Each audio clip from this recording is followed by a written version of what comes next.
Assalamualaikum warahmatullahi wabarakatuh. Perkenalkan, saya Indra Gunawan Wijaksana Saputro dengan NIM 141221103. Dengan ini, saya akan memenuhi ujian akhir semester yang berjudul, paper yang berjudul Inovasi Kebijakan Khusus Pertanian Berdasarkan Potensi Daerah.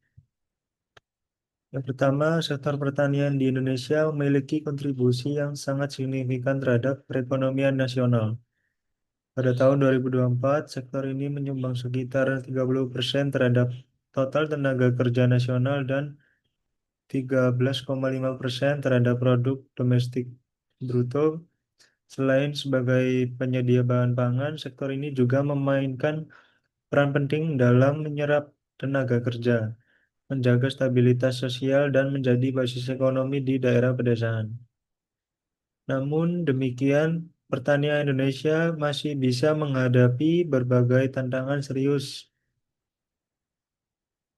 Salah satu adalah ketimpangan pembangunan antar daerah. Daerah-daerah dengan akses lebih baik terhadap teknologi, modal, dan infrastruktur cenderung mengalami peningkatan produktivitas yang signifikan. Sementara daerah lain tetap stagnan atau bahkan mengalami penurunan.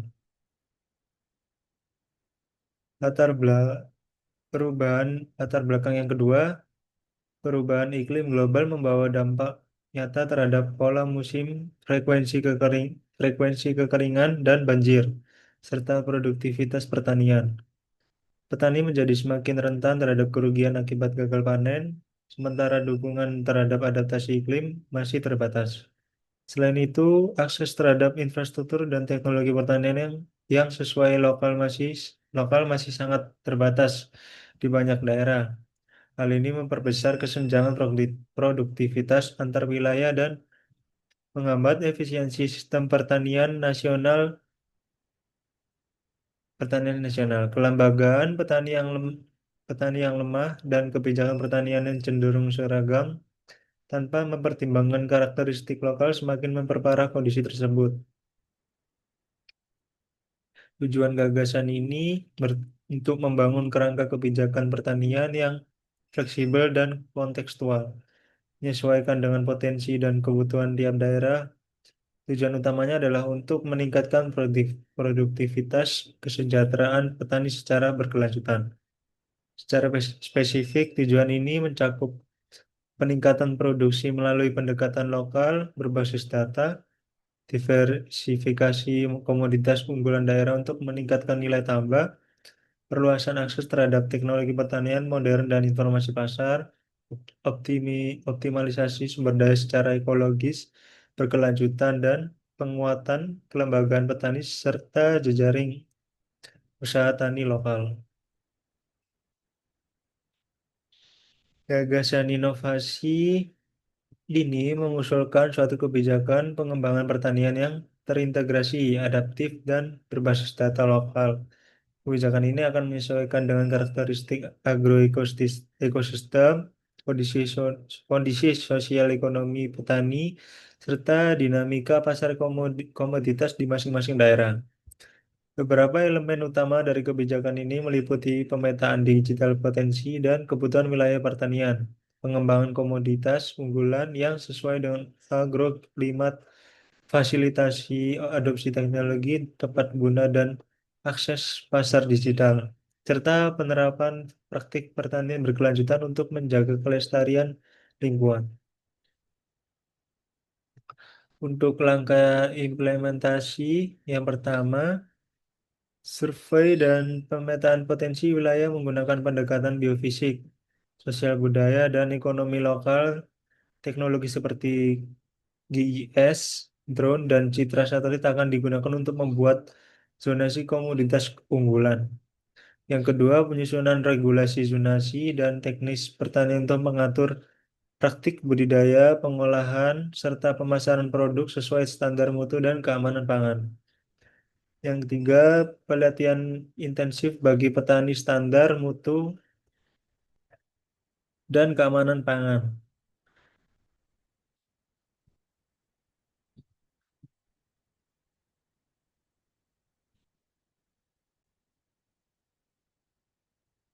Indikator keberhasilan mencakup yang pertama peningkatan produktivitas dan efisiensi produksi, pengembangan komoditas baru berbasis keunggulan daerah, peningkatan adopsi teknologi lokal, naiknya pendapatan petani dan turunnya biaya produksi, dan terbentuknya kelembagaan petani yang kuat dan mandiri.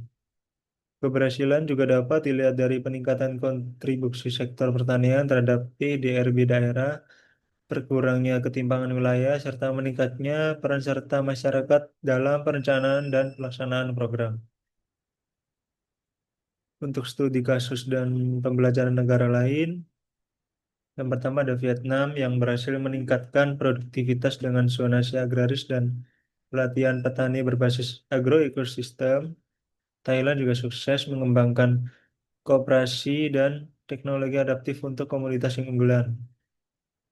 Lalu India menerapkan cluster development yang mengintegrasikan seluruh aktor rantai nilai. Terus Belanda unggul dengan smart farming berbasis data dan kolaborasi riset. Korea Selatan memadukan pertanian dengan wisata edukatif di pedesaan yang mengunjung. Pembelajaran ini relevan untuk diterapkan di Indonesia dengan penyesuaian lokal. Untuk yang terakhir, kesimpulan dan saran, kebijakan pertanian berbasis potensi daerah merupakan solusi strategis dalam menjawab tantangan pertanian di Indonesia. Dengan pendekatan lokal, kebijakan ini mampu meningkatkan produktivitas, ketahanan pangan, dan kesejahteraan petani. Agar efektif, diperlukan sinergi pusat daerah, peningkatan anggaran riset, kemitraan petani pemerintah swasta, serta digitalisasi sistem informasi dan pemasaran. Pemerintah juga harus menerapkan evaluasi adaptif untuk menjamin responsifnya kebijakan terhadap dinamika lapangan. Sekian dari saya. Terima kasih. Wassalamualaikum warahmatullahi wabarakatuh.